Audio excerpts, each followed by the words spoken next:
Well, what a relief that was. I mean, they battered us in the first game at St Andrews, brought them back to St James's Park, and we finished the job just about. I mean, yeah, you could say the game was done in the first half, but you know what Newcastle United are like. Never do things easier. And that 2-1, it could have gone to extra time if they'd scored with the equaliser. Probably from Jutkovic, I would say, was the best chance that he had after they scored the first. But yeah, once again, John Joe Shelvey, man of the match performance, cross to Richie, game done, 3-1, and we're now through to the next rounds of the Cup, fourth round of the Cup to be exact, to play against Oxford United. Now, I've got to give it to Rafa Benitez. He was very brave with this decision to play so many youngsters and so many fringe players in this side. We haven't been in the fourth round of the FA Cup in some time, and obviously, well, there's a lot of hype surrounding the club in terms of transfers and all the rest of it now.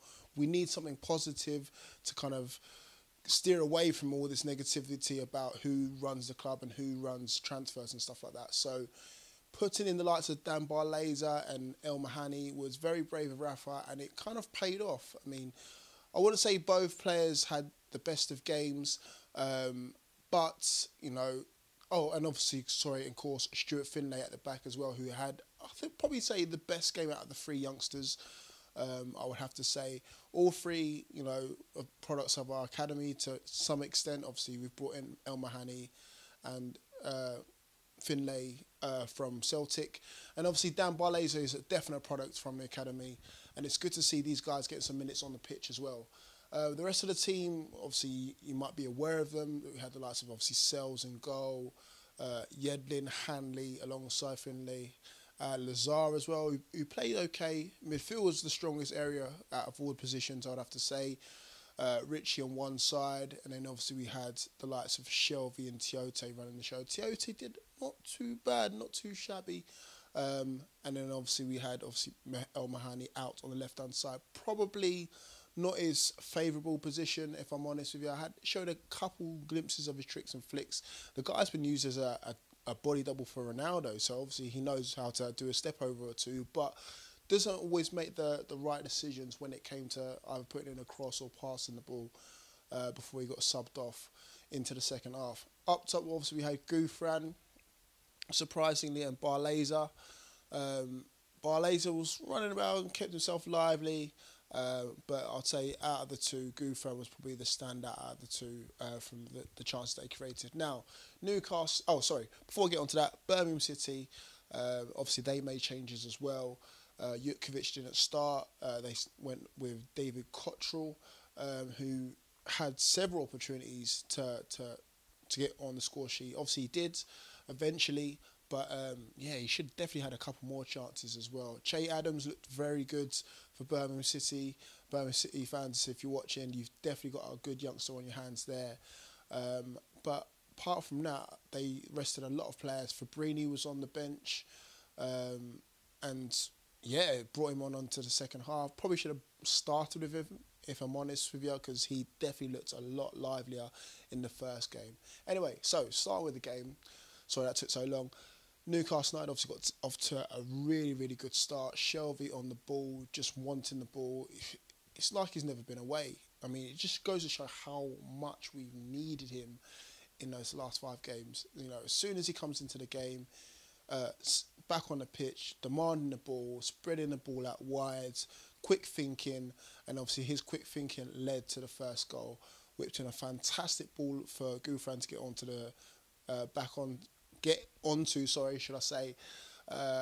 whipped round Paul Robinson, went round the keeper brought him down, penalty, clear as day. Even Zola in post-match press conference afterwards had no complaints about it, and obviously Richie dispatched it. Goal up within the first 10 minutes. Thank you very much. Pretty much all one way, if I'm honest with you, in the first half again. Second goal came about from that man again, John Joe Shelvey. Free kick, I'd say about 30 yards out. Instead of people thinking he's going to blast it or try and whip it in, this is just straight off the training park. You know, straight down the line, grass cutter to Gouffran in the area. Takes about 2 or 3 touches, manages to swivel and then just buries it into the back of the net. 2-0 to the good. Newcastle United are running away with it, and we could have easily put it to bed in the first half as well. Chances aplenty. Gouffran had another one, a cheeky little flick that was just narrowly saved, I believe, by the Birmingham keeper. And Richie also had another opportunity that hit the post to literally bury Birmingham. Second half wasn't the same as the first half. Obviously, Birmingham City must have got a rollicking from Zola. So look, you come in, they haven't won in 7 now. And they had to put in some sort of appearance. I know they had a weakened side out, but still, they're coming to St James's Park. You know, a chance of going through to the 4th round beckons. They've got to put in some sort of appearance, and they did in the second half. You know, they came into it. As I said, Che Adams was very lively in and amongst it. Davis had a shot that went narrowly over. The number 6, I can't pronounce his name, so I'm just going to call him the number 6. He had an opportunity as well. Cottrell had a few opportunities before scoring his goal. Kind of out of the blue, if I'm honest. Should Sales saved it? I don't know. I don't want to keep heaping loads of blame onto him. It's not all about Sales today. It's all about, you know, Shelby and the youngsters coming through as well. So that was nervy times at 2-1. Obviously, Birmingham had a couple more opportunities to equalise, but obviously didn't take them. And then obviously we went up the other end. As I said at the start of the video, Shelby out on the left-hand side plays a beautiful ball, just inviting ball along the area, or along the edge of the area, should I say, tapped home by Richie in the 92nd minute, and job done. We're through to the next round, playing Oxford United away at the end of January. I believe round about January 28th, correct me if I'm wrong. But yes, we're through, 3-1, beat Birmingham City. Rafa was pleased at the post-match presser, or press conference, should I say, just basically underlining how influential Shelby is and the quality he brings. And we all knew that, you know. Pleased with the youngsters, and pleased to give, you know, people like the likes of Lazar, Sells an opportunity to play when they probably wouldn't have. Tiote, probably his last appearance in a black and white shirt, I'd have to say. Hayden, it was good to see him. He obviously got subbed on after his injury from the Brentford game, so he made an appearance, so he's probably okay to play against Rotherham.